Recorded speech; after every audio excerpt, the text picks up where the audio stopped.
دوسرا شبہ کیا ہے؟ یہ شبہ مشرکین قریش اور ان کے علاوہ لوگ پیش کرتے تھے، اور وہ یہ ہیں کہ الاحتجاج بالقدر، اللہ کی جو تقدیر ہے اس کو بطور دلیل پیش کرنا کہ جس شرک پہ ہم قائم ہیں اللہ ہی ہم سے کروا رہا ہے، اگر غلط ہوتا تو ہمیں کرنے نہ دیتا۔ اللہ تعالیٰ سورۃ الانعام میں فرماتا ہے اس متعلق،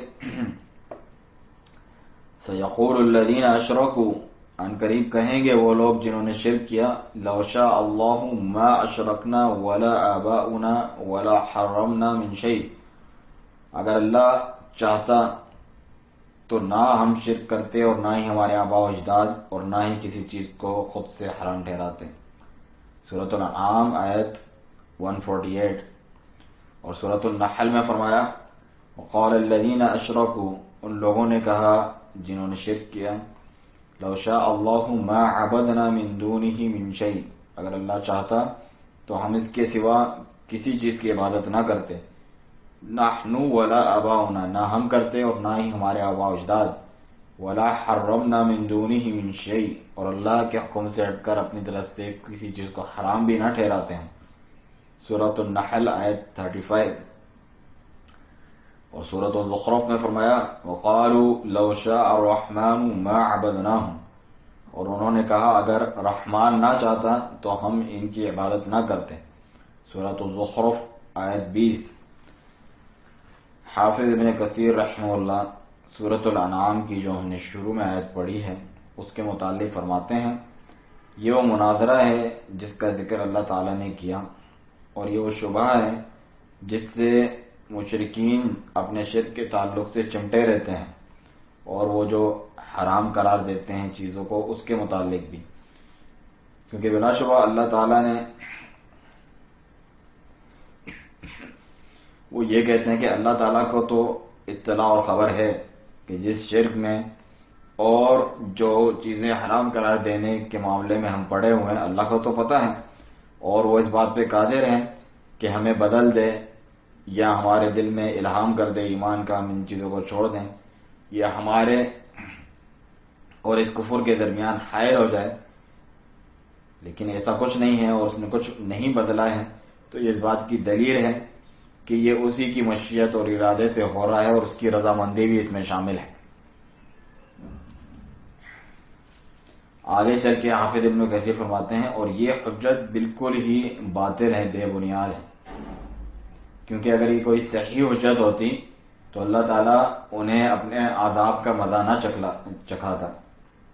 اور ان کو تباہ و برباد نہ کرتا،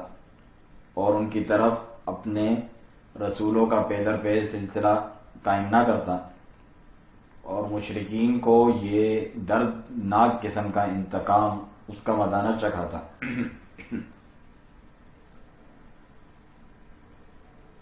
فرمایا کہ قل هل عندکم من علم، اسی آیت کے آگے فرمایا کیا تمہارے پاس اس بات کا کوئی علم بھی ہے کہ اللہ تعالیٰ یعنی راضی ہے تمہارے اس کام پہ، اور جو شرک میں تم جمے ہوئے اس پہ کوئی راضی ہے؟ کیا علم ہے تمہارے پاس؟ فَتُخْرِجُوهُ لَنَا، تو ہمارے لیے وہ نکال کے دکھاؤ، ہمارے سامنے ظاہر کرو، اس کی وضاحت کرو، اندر ہے تو اس کو نکال کے سامنے لاؤ، ایسا کچھ علم ہے؟ ان تتبعون الا الظن، تم تو نہیں پیروی کرتے مگر بس گمان کی اپنی طرف سے، یعنی ایک وہم و خیال ہے بس تمہارا۔ ان انتم الا تخرصون، اور تم نہیں مگر یہی اٹکل بچو لڑانے والے، اپنی طرف سے اٹکل لڑا رہے ہیں، یعنی اللہ کے ذمہ تم جھوٹ باندھ رہے ہو اپنے اس دعوے کے طور پہ۔ حافظ ابن کثیر رحمہ اللہ کا کلام یہاں پر ختم ہوا۔ اور جو دوسری آیت ہم نے پڑھی سورۃ النحل کی، اس کی تفسیر میں فرمایا کہ ان کے کلام کا جو مضمون ہے وہ یہ ہے، یعنی اس سے مراد کیا ہے کہ اگر اللہ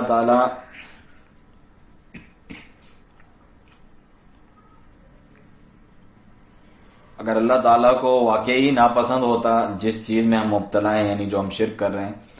تو ہمارا انکار کرتا اپنی سزا بھیج کر، عقوبت اور پکڑ بھیج کر،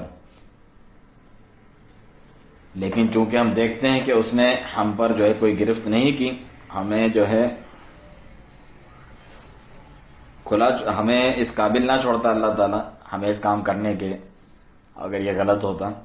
تو اللہ تعالیٰ نے ان کے شبہ کا رد کرتے ہوئے فرمایا فَحَلْ عَلَى الرُّسُلِ إِلَّا الْبَلَاغُ الْمُبِينُ، اور کیا رسولوں کے ذمہ صاف پیغام پہنچا دینے کے علاوہ بھی کچھ ہیں؟ ان کے ذمہ تو بس یہی ہے۔ آگے فرمایا وَلَقَدْ بَعَثْنَا فِي كُلِّ أُمَّةٍ رَسُولًا أَنِ اعْبُدُوا اللَّهَ وَاجْتَنِبُوا الطَّاغُوتَ، ایسا نہیں ہے، ہم نے بھیجا ہے، ہم نے یقیناً تحقیق ہر امت میں رسول بھیجا ہے کہ اللہ کی عبادت کرو اور طاغوت کی عبادت، طاغوت سے بچو جس کی بھی اللہ کے سوا عبادت کی جاتی ہے۔ فَمِنْهُمْ مَنْ هَدَى اللَّهُ، تو ان میں سے بعض وہ تھے جنہیں اللہ تعالی نے ہدایت دی، وَمِنْهُمْ مَنْ حَقَّتْ عَلَيْهِ الضَّلَالَةُ، اور ان میں سے بعض ایسے جن پر گمراہی کی بات ثابت ہو گئی۔ فَسِيرُوا فِي الْأَرْضِ فَانظُرُوا كَيْفَ كَانَ عَاقِبَةُ الْمُكَذِّبِينَ، تو زمین میں گھوم پھر کر دیکھ لو کہ جھٹلانے والوں کا کیا کچھ انجام ہوا۔ اس سورۃ النحل کی آیت 35 اور 36 ہے۔ یعنی اس کا مطلب یہ ہے کہ معاملہ ایسا نہیں جس طرح تم گمان کرتے ہو کہ اللہ نے تمہاری اس چیز کا رد نہیں کیا، اس پر انکار نہیں کیا، بلکہ اس کا شدید طریقے سے انکار کیا ہے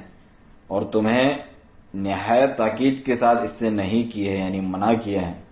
اس کو ممنوع قرار دیا ہے، اور باقاعدہ رسولوں کو بھیجا ہے فی کل امہ، ہر امت میں، ہر زمانے میں، اور لوگوں کے ہر گروہ کے پاس رسولاً، ایک رسول بھیجا، اور وہ سب کے سب اللہ کی عبادت کی طرف بلاتے تھے، دعوت دیتے تھے،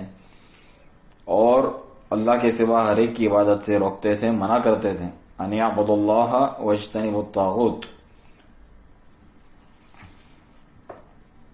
تو اللہ تعالیٰ لوگوں کی طرف اپنے رسولوں پیغمبروں کو بھیجتا رہا جب سے شرک واقع ہوا تھا بنی آدم میں، اس وقت سے لے کر قوم نوح علیہ السلام جن کی طرف نوح علیہ السلام کو رسول بنا کر بھیجا گیا۔ آپ پہلے رسول تھے جنہیں اللہ تعالیٰ نے اہل زمین کی طرف مبعوث فرمایا، ان سے لے کر رسولوں کا سلسلہ جاری رہا تاں کہ وہ ختم ہوا ہمارے نبی محمد صلی اللہ علیہ وسلم کی رسالت اور نبوت پر، جن کی دعوت تمام جن و انس، مشرق اور مغرب میں جتنے بھی ہیں سب کے لیے عام ہے، اور جتنے بھی رسول آئے ان سب کی یہی دعوت تھی۔ وما ارسلنا من قبلک من رسول، اور ہم نے نہیں بھیجا آپ سے پہلے بھی کوئی رسول، الا نوحی الیہ انہ لا الہ الا انا فاعبدون، مگر ہم اس کی طرف وحی کرتے ہیں کہ بلا شبہ نہیں ہے کوئی معبود حقیقی سوائے میرے، تو میری ہی عبادت کرنا۔ سورۃ الانبیاء آیت 25۔ اور فرمایا وَاسْأَلْ مَنْ أَرْسَلْنَا مِنْ قَبْلِكَ مِنْ رُسُلِنَا، پوچھ دیکھو ان سے، ان رسولوں سے جنہیں ہم نے تم سے پہلے بھیجا ہے، اجعلنا من دون الرحمن آلہۃ یعبدون، کیا انہوں نے رحمان کے سوا کوئی اور معبود بنایا تھا جس کی وہ عبادت کرتے ہوں۔ سورۃ الزخرف آیت 45۔ اور اس آیت کریمہ میں اللہ سبحانہ وتعالیٰ فرماتا ہے جو ابھی ہم پڑھ رہے ہیں، وَلَقَدْ بَعَثْنَا فِي كُلِّ أُمَّةٍ رَسُولًا أَنِ اعْبُدُوا اللَّهَ وَاجْتَنِبُوا الطَّاغُوتَ، یقیناً تحقیق ہم نے ہر امت میں رسول بھیجا ہے کہ اللہ کی عبادت کرو اور طاغوت سے بچو۔ تو پھر کسی مشرک کے لیے کیا گنجائش بچتی ہے اور کیسے اس کے لیے جائز ہو سکتا ہے اس کے بعد کہ وہ کہے لو شاء اللہ ما عبدنا من دونہ من شیء، اگر اللہ چاہتا تو ہم اس کے سوا کسی چیز کی عبادت نہ کرتے۔ اللہ کی جو شرعی مشیت ہے وہ ناممکن ہے ان کے لیے کہ اس سے رضامندی ہو، کیونکہ اس نے تو اپنے رسولوں کی زبانی یعنی سختی سے منع کیا ہے۔ البتہ جو کونی مشیت ہوتی ہے کائنات میں، جو اللہ سبحانہ تعالیٰ کی مشیت چلتی ہے، اللہ نے انہیں یہ چھوٹ دی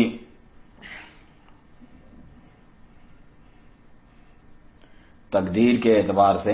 جس میں ان کے لیے کوئی حجت نہیں ہے۔ اور فرمایا پھر اللہ سبحانہ تعالیٰ نے یہ خبر بھی دی کہ اپنی عقوبت کے ذریعے، اپنی پکڑ اور سزا کے ذریعے اللہ تعالیٰ دنیا میں انہیں پکڑتا بھی ہے، رسولوں کے ذریعے انذار کرنے کے بعد، یعنی خبردار کرنے کے بعد۔ یہاں پر مفسر کا کلام ختم ہوا۔ چنانچہ شیخ فرماتے ہیں کہ وہ اس کلام کے ذریعے سے کوئی ایکسکیوز پیش نہیں کر رہے تھے اپنا عذر کہ یہ کبھی اور برا اور گندا قسم کا جو یہ عمل کر رہے ہیں، کیونکہ وہ اپنے ان کاموں کو برا اور کبھی سمجھتے ہی نہیں تھے، بلکہ وہ کیا سمجھتے تھے؟ یحسبون انہم یحسنون صنعا، گمان کرتے تھے ہم تو بڑے ہی اچھے کام کر رہے ہیں۔ سورۃ الکہف آیت 104۔ تو وہ جو بتوں کی عبادت کر رہے ہوتے تھے اس کو اچھا سمجھتے تھے، بلکہ کہتے تھے لیقربونا الی اللہ زلفی،